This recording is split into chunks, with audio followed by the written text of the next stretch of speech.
In the halls of mythology, two empires stand. One, a glittering machine that conquered the world, now showing cracks in its golden facade. The other, a kingdom of gods and monsters, perpetually lost in the darkness of its own failed ambitions. We have given these empires a voice, not to debate, but to pass judgment. Tonight, the trial begins. You know, I was going to open with a witty remark, but honestly, looking at the absolute smoking crater that is your cinematic universe, I feel like I should be offering condolences, not insults. You didn't just fail. You created a multi-billion-dollar, decade-long dumpster fire. From the delusion of The Rock thinking Black Adam would change the hierarchy of power, to a movie so toxic it literally erased itself from existence, Batgirl, all the way to The Flash, a historic box office bomb that lost you $250 million.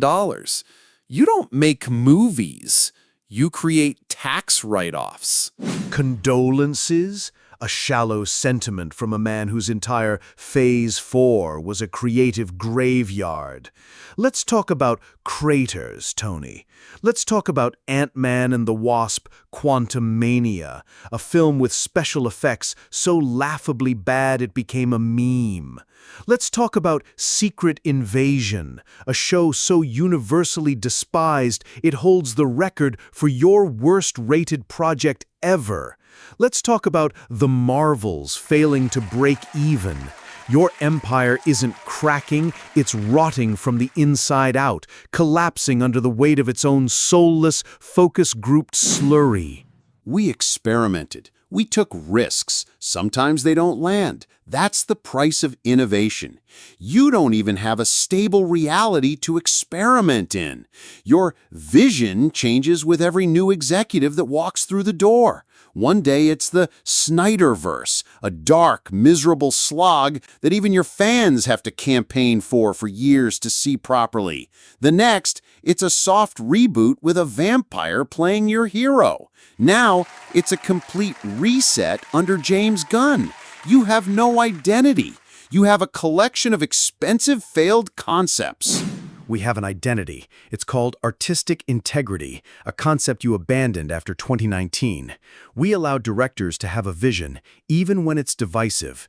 You hand your directors a pre-approved formula. Make it funny, add a big CGI fight at the end, and make sure there's a post-credit scene teasing the next product. It's not filmmaking, it's an assembly line, and that line is breaking down. Your audience is tired of the formula. The Marvel fatigue you once mocked is now your reality. You call it a formula. I call it the most successful business and storytelling model in the history of cinema. A model that allowed us to build a universe where characters grow and evolve. My character had a complete, satisfying arc over a decade. Your most iconic character, Superman, has been rebooted 3 times in recent memory and still has the personality of a cardboard cutout. You don't have arcs, you have endless, depressing first acts. Your arc ended. My story is eternal. And while you were building your interconnected theme park, you forgot one crucial thing: quality control. Your universe is bloated with forgettable side characters and pointless streaming shows that exist only to prop up a failing subscription service.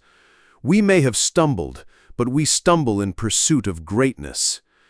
You are succeeding in your pursuit of mediocrity, and that, Stark, is the greater failure. Mediocrity? Coming from the man whose idea of greatness is a pantheon of emotionally stunted aliens, demigods, and magic kings who have all the personality of marble statues. Your heroes are unrelatable space gods who look down on humanity. Our heroes are humanity in all its flawed, messy, beautiful glory. People see themselves in Peter Parker. Who the hell sees themselves in the King of Atlantis? Our heroes are aspirational. They are symbols of incorruptible justice and hope. Your relatable heroes are a collection of bickering, irresponsible children. a god of thunder who devolved into a fat, drunken comedian, a super soldier who abandoned his entire timeline for a selfish dance, a teenage boy who constantly unleashes global threats because he can't handle high school. They are not heroes. They are liabilities with superpowers. At least they have powers. You're just a rich guy with a gadget fetish.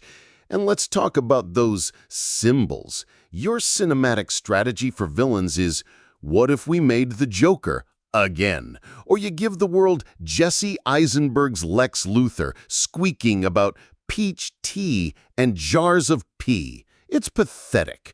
We created villains that became cultural icons. Loki, Killmonger, Thanos. Who have you created that anyone remembers besides a clown? We have Darkseid, the literal embodiment of tyranny. We have Brainiac. We have the Anti-Monitor. You had Thanos, a genocidal maniac whose entire universe-ending plan was undone by a rat pushing a button on a dashboard. Your villains are plot devices designed to be killed off in 2 hours. Ours are nightmares that endure. They represent real, philosophical threats, not just a purple CGI monster you need to punch.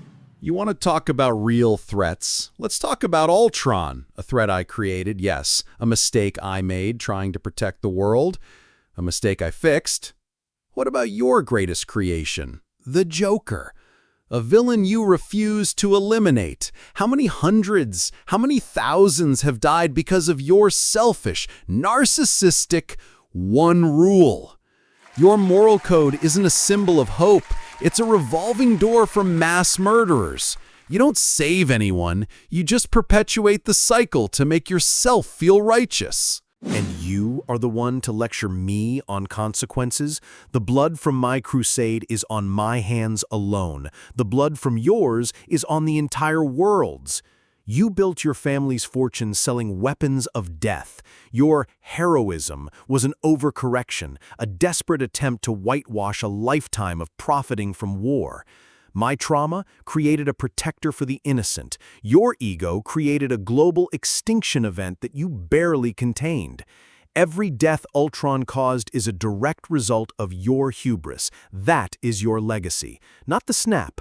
Ultron.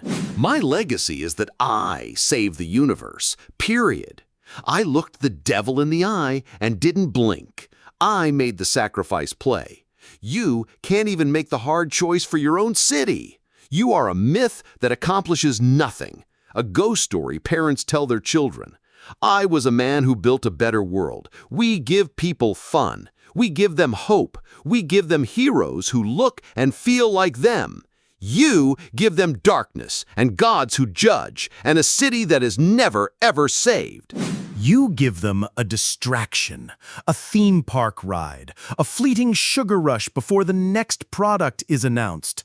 We give them an idea, a legend. We ask them what it means to be a hero in a world that has none. We explore the darkness so they can better understand the light. You sold your soul for a box office record. We fight for a soul we believe is still worth saving. The arguments have been made. The evidence has been presented. A flawed man who became a god, or a god who failed to be human. An empire of endless fun, or a republic of timeless ideas. The verdict is no longer theirs to decide. It is yours.